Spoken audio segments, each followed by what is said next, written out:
So then to finish this up, you see, where am I? So it comes almost down to the edge, then sort of goes parallel with the edge, and then drops off right here. Then for this piece here, I would start a little bit farther down on the snout,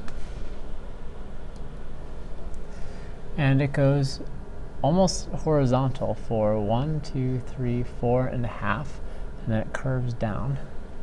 So 1, 2, 3, 4.5,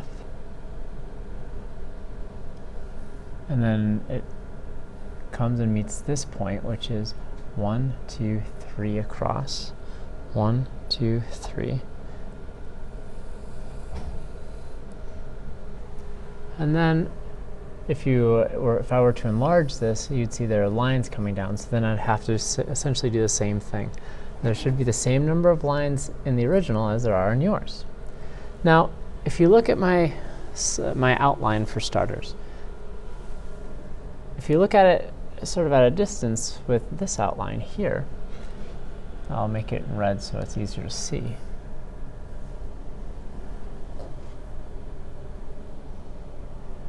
And my shadow is in the way. So there we go.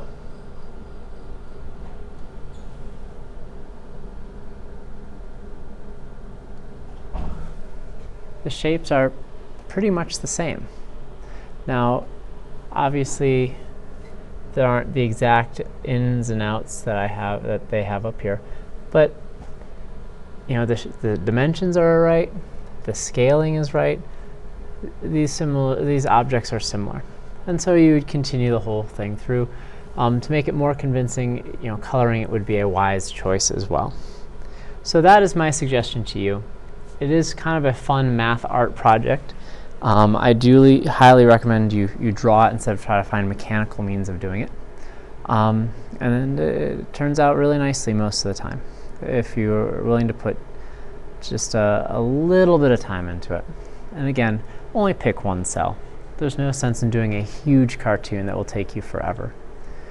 Make sure you answer the questions that are in your book about the report, and I would make it so that you would be able to display it in the hallway and be proud of your work.